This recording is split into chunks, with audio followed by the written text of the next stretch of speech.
দিলীপ ঘোষের গরুর মুতে আর গোবরের সোনা খোঁজার স্বভাব নয়, আর দিদিমণির চারিদিকে উল্টো পাল্টা কথা বলে খবরের শিরোনামে থাকার স্বভাব নয়।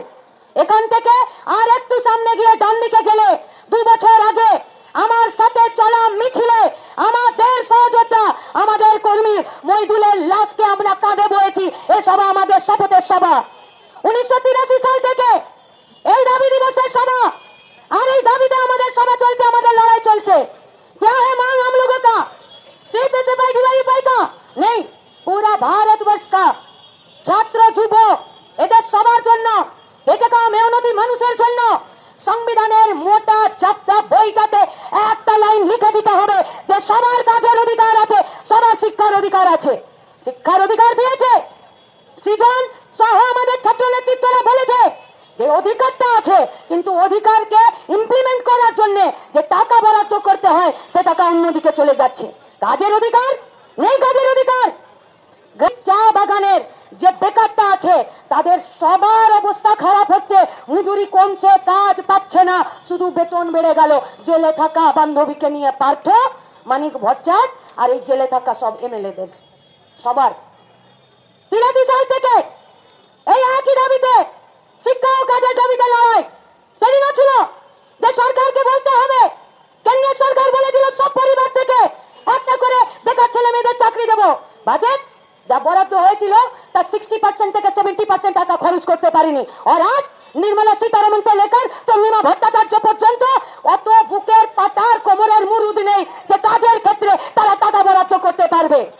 যারা বলছে যে আমরা বিশ্বগুরু হতে চাই, যারা বলছে যে আমরা বিকাশ আর উন্নয়নের জন্য কাজ করতে চাই, वो तो वही कहानी याद आता है कि ডাক্তার রোগীকে জিজ্ঞেস করছে যে তুমি কিসের সাবান ব্যবহার করো, বললো আমি কমলাকান্ত ঘোষের সাবান ব্যবহার করি।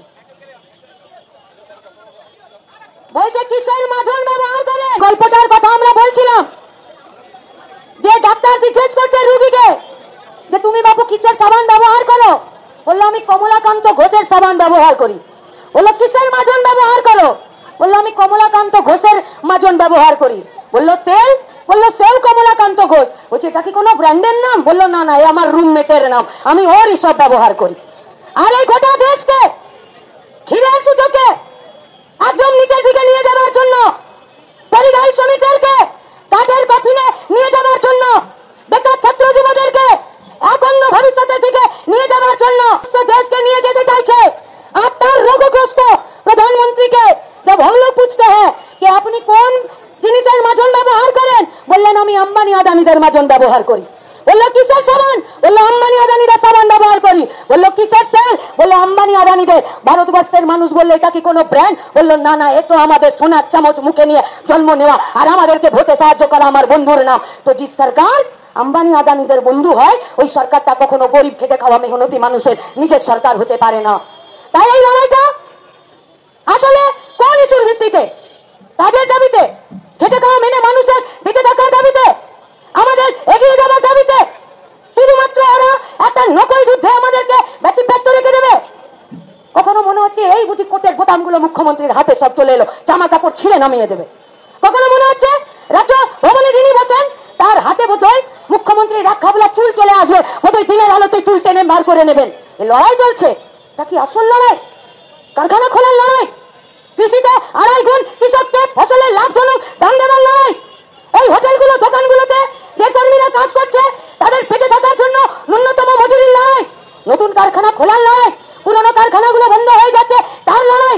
গোটা পশ্চিমবঙ্গের মাটিতে 14খানা জায়গা জমি বামফ্রন্টের সরকার অধিগ্রহণ করে রেখেছিল। যে ফাঁকা জমিতে কারখানা তৈরি করার কথা, সেই ফাঁকা জমিতে কারখানা নেই, কিন্তু আদানিদেরকে দেওয়ার জন্য বীরভূমের দেউতা পাচামিতে কয়লা খুঁজতে গিয়ে পাথরের পর পাথর কাটছে, আর সেখানকার সংস্কৃতি নষ্ট করছে, সেখানকার জীবন জীবিকার অধিকার নষ্ট করছে, জমি বেচে দিচ্ছে। নতুন করে বাঁচার কথা নেই। তাই আমাদের কথা, নকল যুদ্ধ ছাড়তে হবে। কার বোতাম কার হাতে, কার চুল কার হাতে আমাদের দেখে লাভ নেই। আমাদের দেখতে হবে আমরা বাঁচতে পারবো কিনা।